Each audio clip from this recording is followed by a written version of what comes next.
아버지를 떠나 집을 떠나 탕자가 되었던 이 작은 아들, 그리고 열의 아버지를 섬겨 이 명을 어긴 적이 없었더라 그렇게 외쳤던 바로 큰아들. 우리는 아버지 앞에서 두 아들 모두를 이제껏 우리는 탕자라 우리는 이렇게 말했습니다.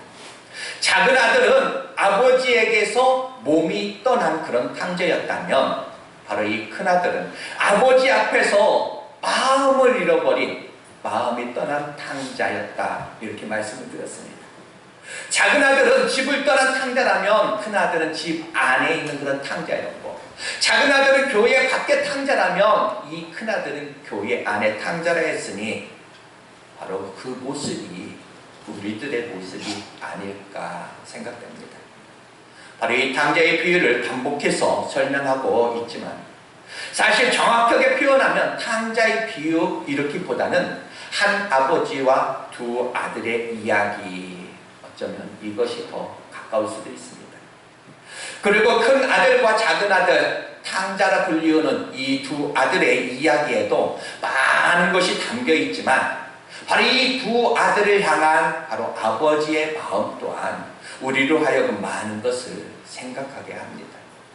작은 아들, 큰 아들을 향한 아버지의 마음, 마치 오늘 우리가 예배하고 있는 저와 여러분을 향한 사랑과 용서로 또한 보여지기 때문에 그렇습니다.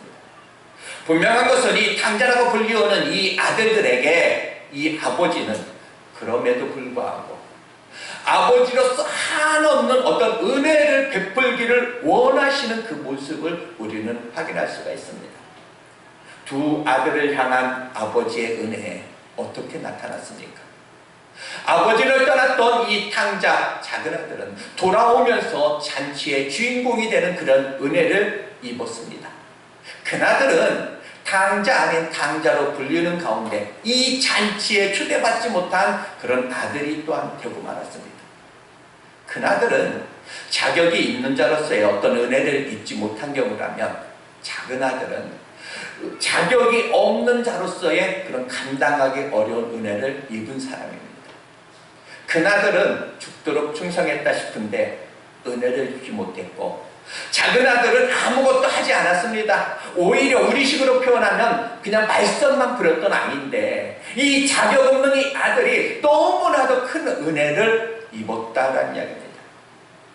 자격 없는 아들로서 이 작은 아들은 이 아들이 은혜를 입은 이유는 과연 무엇이었까? 우선 이렇게 표현했습니다.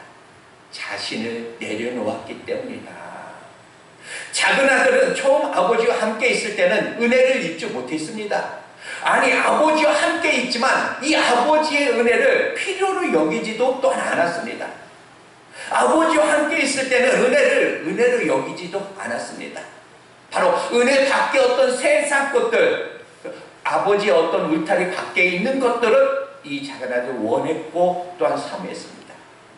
아버지 울타리 밖에 있는 것들을 사모하여 이 마음을 뺏기니 아버지로부터 공급받는 이 은혜가 모든 것이 가볍게 여겨집니다. 아니, 심지어는 아버지의 은혜라고 하는 이런 것들이 불편하게 또한 느껴지게 되었다는 이야기입니다. 그래서 아버지, 나 좀 놓아주세요. 나 아버지와 함께 사는 거 너무나 답답해서 나 아버지와 안 맞아요. 나 못 살겠어요. 나 저 화려한 나 세상에 나 좀 보내주세요. 그만 그렇게 떠나버리고 말았습니다. 즉 아버지가 원하는 아들이 아니라 아들이 원하는 그런 아들이기를 원해서 말입니다. 아버지를 떠났던 이 아들은 모든 것을 잃고서야 자신을 이제 알았습니다. 모든 것을 잃어버린 뒤에야 그것이 은혜였었구나. 야, 그것이 축복이었었구나. 바로 이 은혜가 은혜되는 순간입니다. 잃어버린 바 되었던 아들은 아버지에게로 돌아옵니다. 그리고 다짐하면서 돌아오는 그 다짐을 누가복음 15장 18절 19절은 이렇게 소개하고 있습니다. 아버지, 내가 하늘과 아버지께 내가 죄를 지었습니다. 지금부터는 아버지 아들이라 일컬음을 감당하지 못하겠습니다. 나는 자격이 없습니다. 그냥 하나의 그냥 품꾼으로 그냥 써주세요. 다만 아버지와 함께 있게만 해주세요. 이것이었습니다. 모든 모든 것을 다 내려놓고 들어갑니다. 이제 자신을 세상 앞에서 어울리는 아들이 아니라 바로 아버지가 원하는 그 아들, 아버지 앞에서 그 울타리 안에서 아버지와 어울리는 그런 사람으로 이는 선택을 합니다. 모든 것을 내려놓고 돌아오는 아들을 맞이하는 아버지는 온갖 은혜를 베푸시니 정말 잔치를 베풀어 많은 사람들과 함께 그 아들을 마음껏 축복하면서 이 사람들 앞에서 가락지를 띄우고 옷을 갈아입고 그리고 발에 신발을 새로 신기는 그런 축복을 안게 됩니다. 모든 것을 내려놓고 돌아오는 이 아들에게 아버지는 만 가지의 은혜를 이 아들에게 베풀었습니다. 또한 이 탕자 아닌 이 탕자로서 아버지 잔치에 초대받지 못한 이 큰아들, 언젠가 이 큰아들 이 비유, 여러분들은 큰아들을 생각하면서 여러분들은 어떤 말씀, 어떤 마음에 어떤 것이 여러분들 와닿습니까? 이 잔치에 초대받지 못한 이 큰아들, 이 아들을 말씀 속에 목사로서 그 말씀을 묵상할 때 어찌 보면 충격도 또한 받았습니다. 내가 만약에 내가 목사인데 아버지였던 잔치에 내가 없을 수도 있다. 여러분, 내가 장로인데 내가 권사인데 아버지 잔치에 내가 없을 수도 있구나 라는 생각을 문득 합니다. 교리적으로 보면 아무리 포장해도 두렵고 떨림으로 구원을 이루어가야 할 그런 우리, 상가 두려워, 정말 상가 우리가 늘 깨어있고 깨달아야 하는 우리, 그가 아무리 목사라 한다 할지라도, 그가 아무리 장로라도 만약 이 초대받지 못한 그 아들이 될 수도 있다라는 사실입니다.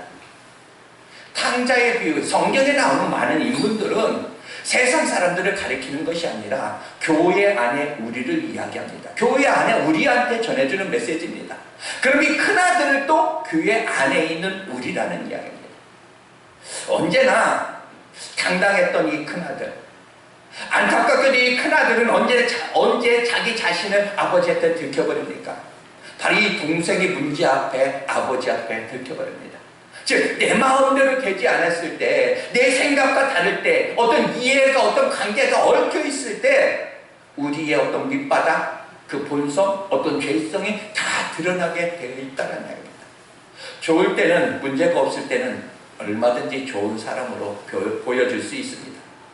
큰아들은 스스로 좋은 아들이라 그렇게 생각했지만, 스스로 나는 완전하다 나는 생각했지만, 돌아오는 이 작은 아들의 어떤 문제 앞에서 그만 자기 자신을 들켜버립니다. 초대받지 못한 이 아들이 된 가운데 마을에 잔치는 있지만 일을 마치고 돌아오는 그 아들, 그 큰아들의 모습을 우리는 누가복음 15장 25절 26절에 보면 이렇게 말합니다. 맏아들이 밭에 있다가 돌아와 가까이 왔을 때 풍악과 잔치하는 소리를 듣고 한 종을 불러 무슨 일인가 물었다라고 이렇게 말합니다. 돌아온 이 아들은 아버지의 잔치 소리 앞에서 아버지에게 묻는 것이 아니라 지금 종에게 지금 묻고 있다는 이야기입니다. 집 안에 들어가서 아버지에 당당히 묻는 것이 아니라 지금 집 밖에서 지금 묻고 있습니다. 공개적으로 지금 묻는 것이 아니라 이 큰아들은 은밀하게 지금 물어보고 있습니다. 밝은 곳에서 물어보는 것이 아니라 어두운 가운데 지금 물어보고 있습니다. 이게 어찌 된 일인가? 안타깝게도 이 큰아들에게는 모두의 어떤 잔치가, 이 모두의 어떤 기쁨이 홀로 즐거움이 아니게 되니 아직 동생이 돌아온 그 사실을 몰랐을 때의 일이라는 이야기입니다. 몰랐을 때 그 가졌던 그 마음입니다. 문제가 무엇입니까? 아버지를 향한 어떤 신뢰가 없었다라는 이야기입니다. 동생으로 말미암음이 아니라 이미 내 내면에 어떤 그 상처, 그 아픔, 이 보이지 않는 것까지 보시는 그 아버지는 그 마음을 아셨다는 얘기입니다. 동생이 돌아와서 문제를 삼은 것 같지만 기본적으로 이미 그 안에는 문제가 있었다라는 사실입니다. 그 문제 앞에 동생이 돌아왔을 때 이 동생이 돌아왔다는 것을 알고서 그는 불평과 불만이 이제 쏟아붓기 시작합니다. 28절에서 30절 보면 큰아들이 노하여 들어가고자 아니하거늘 아버지가 나와서 큰 아들을 권한대. 큰 아들의 아버지가 대답하여 이르되 내가 여러의 아버지를 섬겨 명을 어긴 적이 없었습니다. 내게는 염소새끼 한 마리도 주어서 나와 내 보수로 즐기게 하신 일이 없더니 아버지의 살림을 장녀들과 함께 삼켜버려 저 아들의 돌아옴에 저 아들을 위하여 살찐 송아지를 잡으셨으니까. 무엇입니까? 자신이 갖지 못한 것도 문제이지만 나도 나지만 이 상처 입은 사람들, 그러니까 상처 입은 이 사람들, 상처를 품고 살아가는 사람들의 특징은 누군가가 더 받게 된 것에 대해서 그것을 품어서 소화해내지 못한다는 것이 그들의 또한 특징입니다. 그러니까 은혜를 잊지 못하고 있는 사람들의 어떤 특징, 다른 사람이 누리고 있는 그 은혜를 감사하지 못한다라는 이야기입니다. 여러분들은 어떠십니까? 여러분의 마음속에는 이런 것들이 없는지 모르겠습니다. 큰아들은 이 동생이 누리고 있는 이 은혜를 눈뜨고 도와줄 수가 없었다라는 얘기입니다. 만약에 동생이 누리고 있는 그 은혜를 이 큰아들이 감사할 수만 있었더라면 아마 이 큰아들에게는 은혜 위에 은혜더라. 아마 이 큰아들은 더 큰 은혜를 아마 누리게 되었을 것입니다. 두 아들을 향한 아버지의 마음 그럼 어떨까요? 먼저 큰아들 앞에서 보여지는 이 아버지의 마음, 그 마음을 생각해봐야 될 것 같습니다. 동생이 돌아왔을 때 아버지는 그렇게 기쁘고 감사한데 왜 큰아들에게는 기쁨이 되지 못했을까? 만약에 이 큰아들이 동생이 돌아왔을 때 아버지보다 더 기뻐했더라면 얼마나 그것이 감동일까? 그러나 이 큰아들은 아닙니다. 28절에 보면은 그가 노하여 들어가고자 하지 아니하거늘 아버지가 나와서 권한대 이렇게 말합니다. 그러니까 한마디로 뭐냐? 목소리를 높였다라는 이야기입니다. 목소리를 높여서 뭐라고 했느냐? 29절 30절 다시 한번 보면 아버지 나는 너의 아버지를 섬겨 나는 명을 어긴 적이 없어. 난 축도로 난 충성했는데 나에게는 연수새끼를 하나 주어서 이렇게 주지도 않더니 아버지의 살림을 자기들과 함께 다 말아버린 그 아들이 돌아오는데 어떻게 저 아들을 위해서 살찐 송아지를 잡을 수 있습니까? 밖에서 목소리를 높였다. 이렇게 분노하는 그 아들, 분노하는 그 아들에게 31절 32절에 아버지가 다시 한번 권면하며 아버지가 이렇게 아들에게 묻습니다. 그나들아 너는 나와 항상 있지 않니? 내 것이 다 네 것이야. 이 동생이 죽었다가 다시 살았고 이러다가 다시 내가 얻었잖아. 우리 함께 즐거워하고 기뻐하는 것이 마땅하지 않겠니? 이 아버지의 마음에 내가 잘못했습니다. 아버지 용서해 주세요. 이렇게 했더라면 얼마나 좋았을까. 그러나 이 큰아들은 고함을 칩니다. 아버지 살림을 창녀들과 게 망해버린 저놈입니다. 여러분 한번 물어보겠습니다. 밖에서 고함을 지르고 아버지와 이러고 이씨름을 할 때 자격 없던 이 안에 자격 없이 안에 있는 정말 나 같은 것이 이렇게 나는 은혜를 입었어 이 마음으로 앉아있는 집 안에 있는 이 작은 아들이 집 밖에서 나는 이 형의 소리를 들었을 것 같습니까? 여러분 안 들었을 것 같습니까? 여러분 어떻게 생각하십니까? 성경에는 답이 없습니다. 성경에는 없습니다. 여러분 생각은 어떻습니까? 여러분 큰 소리, 이 큰아들이 밖에서 큰 소리를 높이면 높일수록 높이는 만큼 자격 없이 은혜를 입었던 이 작은 아들, 그 안에 있는 사람들은 어떨까? 안에 있는 사람들의 마음은 어떨까? 얼마나 힘들까? 그래서 우리가 교회 공동체 안에서 우리가 다시 한번 유념해야 될 것이 있습니다. 바로 이 큰아들 같은 경우 교회 안에 있는 어떤 자격이 있다는 그런 사람들, 교회에서, 그러니까 우리 교회에서 나는 이 교회 난 개척멤버야. 나는 오래 다녔어. 우리 교회에서 나는 헌금난 많이 하는 사람이야. 나는 중직을 맡은 사람이야. 이렇게 할 때, 이렇게 할 수 있거든. 그들은 어찌 해야 되냐? 나 자신을 내려놓아야 됩니다. 만약에 오늘 이렇게 큰아들처럼 만약에 힘자랑을 하게 된다면 교회 공동체가 힘들어질 수 있다라는 이야기입니다. 내 마음과 내 생각과 달랐을 때, 이 자신을 내려놓을 때 그것이 얼마나 귀하고 그것이 얼마나 아름다울까. 우리가 신앙생활하면 참 중요한 것 중에 하나가 바로 이 교회 공동체 안에서 이런 말이 있습니다. 아버지 마음을 가져라. 큰아들의 어떤 마음이 아니라 아버지의 마음을 가져라. 바로 이 큰아들과 이 아버지의 차이는 무엇입니까? 동생이 돌아왔습니다. 잔치합니다. 작은 아들은 기본적으로 문제가 많은 사람입니다. 문제가 많아요. 그런데 아버지는 이 문제, 그 작은 애들 어떤 문제를 문제로 삼지 않고 은혜를 베풀어 줍니다. 그런데 이 큰아들은 뭐예요? 큰아들의 관점은 그 문제, 작은 아들 문제 있어요. 그 문제를 이 큰아들은 문제로 지금 삼고 있다는 이야기입니다. 그러니까 교회 공동체 안에서 자신도 은혜를 입지 못하고 이 은혜를 못하면 흘러가지 못하는 것입니다. 그래서 이 교회에서나 가정에서 문제가 있을 때 문제를 문제로 보지 않는 거, 문제를 문제로 삼지 않는 거, 이것이 가장 중요하다. 기본적으로 우리 교회가 지금 한 15년, 얼마나 이렇게 많은 문제들이 또 있었겠습니까? 여러분들 또 여러분들 몇십 년 함께 이렇게 살아오면서 그 가정, 문제가 없었겠습니까? 만만치 않습니다, 가정도. 여러분 목사로서 살아오면서 교회 안에서 얼마나 많은 어떤 일들, 여러분들 신앙생활하면서 교회에서 많은 일들, 그 가운데 배워지는 것이 뭐냐? 이 리더자, 정말로 중직자들, 앞에 있는 사람들, 이 리더자들은 특징은 문제를 안 만드는 게 아니라 문제를 문제로 삼지 않는 거, 이것이 중요하다는 겁니다. 누가 이것이 문제요, 저것이 문제요, 이렇게 말할 때 아마 교회에서 나하고 우리 장로님만 문제 삼지 않으면 그 어떤 것도 문제가 되지 않을 것 같습니다. 그런데 아무것도 아닌 이 문제를 문제로 삼으면 힘들어질 수 있다라는 이야기입니다. 아버지는 이 아들에게 은혜를 베풀고 큰아들은 옳고 그름을 이야기합니다. 은혜가 은혜되지 못하는 이유입니다. 그래 아버지를 설득합니다. 나에게 염소새끼라도 주셨습니까? 내가 아버지 앞에 내가 충성한 만큼 나는 누리지를 못했습니다.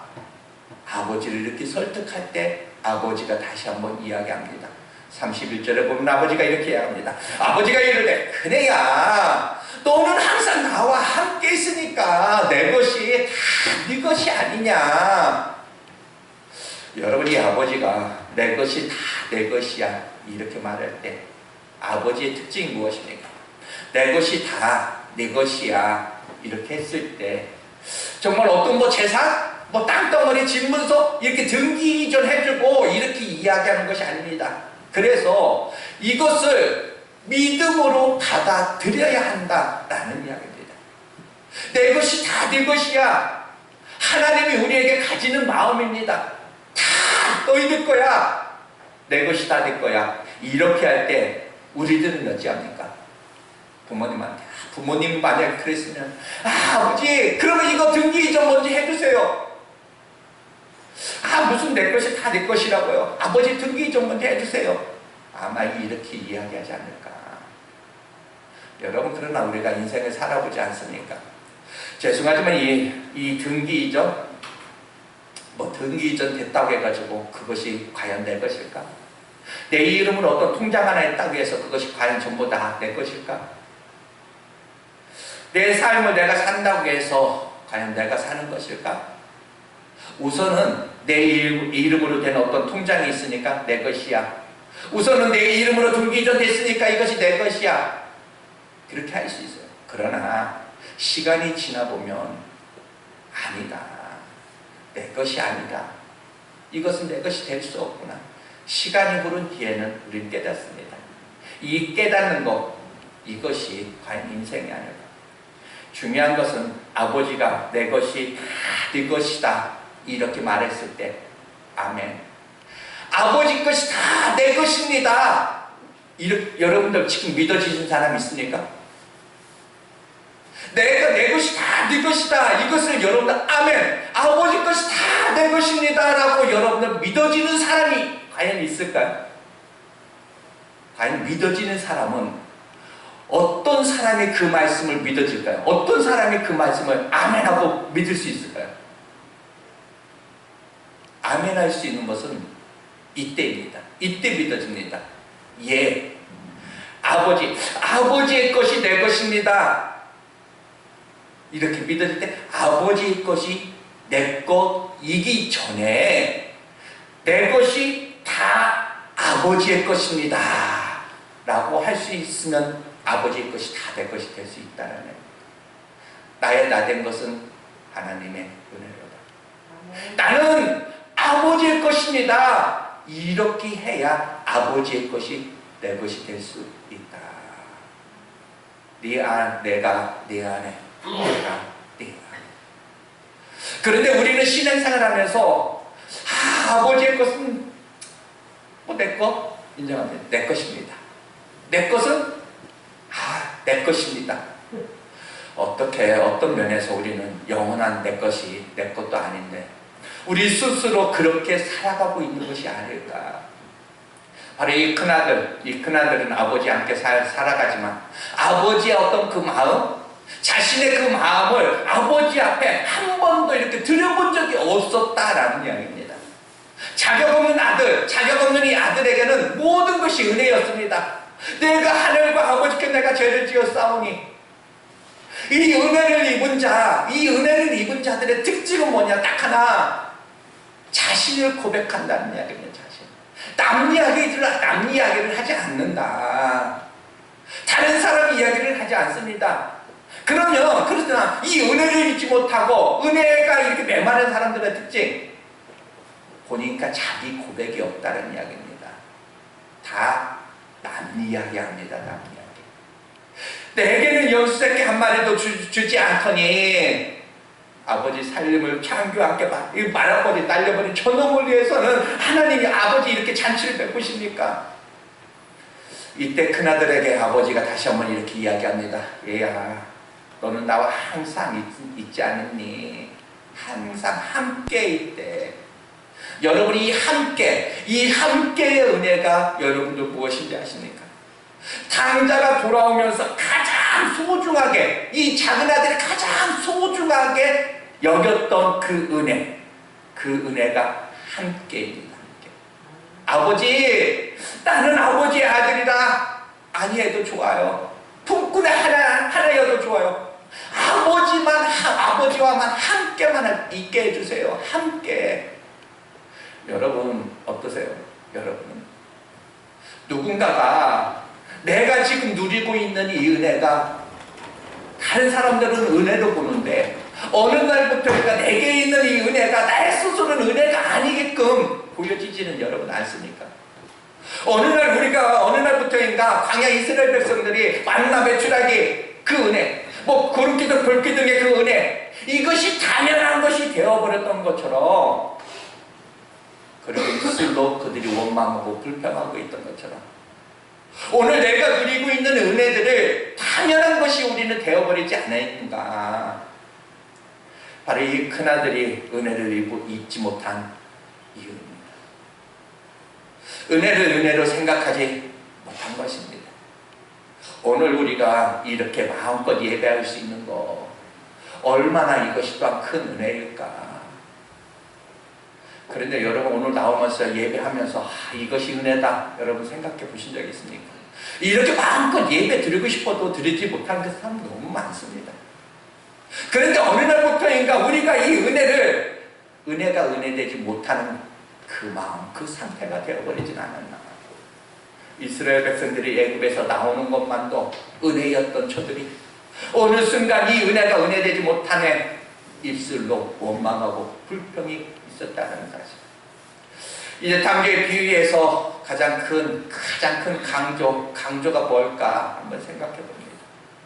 이제 우리는 이 탕자의 비유를 결론을 맺어야 되는데, 그런데 이 탕자의 비유를 몇 번이나 보면서 이 탕자의 비유의 가장 큰 특징은 진짜 결론이 없다. 서두에서 말씀드렸지만 결론이 없습니다. 결론이 다른 비유는 그래도 결론이 있는데 이 탕자의 비유만큼은 결론을 성경에서 없습니다. 무슨 말인지 여러분 아십니까? 이 탕자의 비유, 그때 당시 이 바리새인들과 이 서기관들에게 주님이 지금 설교하는 그 말씀을 전하시는 그 내용입니다. 그런데 이 탕자의 비유의 결론이 뭘까? 주인공이 그럼 누굴까? 작은 아들? 큰 아들? 아버지? 저는 모르겠습니다. 그러나 우리가 영화나 어떤 드라마 같은 거 보면은 주인공은 죽든지 살든지 맨 마지막까지 나오는 게 그냥 주인공입니다. 영화를 보면은 주인공은 그냥 다른 사람들 총 한 방에 맞아도 죽어도 주인공은 총 그냥 몇십 번 맞아도 그냥 안 죽고 그녀는 마지막까지 있는 것이 주인공입니다. 왜냐면 이 주인공이니까 총에 맞아서 중간에 안 나오고 죽고 안 나오고 그런 게 없습니다. 그런데 오늘 이 탕자의 비유의 결론, 마지막 지금 씨름을 하고 있는 사람은 지금 누가 지금 마지막까지 나오느냐? 아버지와 지금 큰아들이 지금 씨름을 하고 있다는 얘기입니다. 그러니까 이 탕자의 비유, 이 주인공은 작은 아들, 탕자가 아닐 수도 있다. 탕자의 비유이지만 탕자가 아닐 수도 있다. 큰아들이 될 수도 있다. 라는 얘기입니다. 집 안에서가 아니라 바로 집 밖에서, 문 안에서가 아니라 문 밖에서 아버지와 지금 이 큰아들의 씨름을 하고 있는 모습을 우리는 마지막에 봅니다. 큰아들아, 우리 들어가자. 네 동생이 들어왔어. 아버지 안타까워. 큰아들은 아버지 안 됩니다. 아버지의 삶을 지금 망해버린 저는 왜 은혜를 베풉니까? 안 됩니다. 이렇게 씨름을 하고 있는 탕자의 비유가 그냥 끝나버립니다. 결론 없이 끝나버립니다. 이상한 것입니다. 탕자의 비유가 끝이 여기서 났다? 왜? 어떻게 났을까? 만약에 이 탕자의 비유를 여기에서 32절에서 33절, 34절, 35절 한 두세 절만 더 만약에 기록했더라면 어떻게 결론을 내렸을까? 큰아들은 어떤 행동을 했을까라는 이야기입니다. 여러분 어떻게 여러분 생각되십니까? 한번 물어볼게요. 첫 번째, 아버지 미안해요. 내가 잘못 내가 생각했습니다.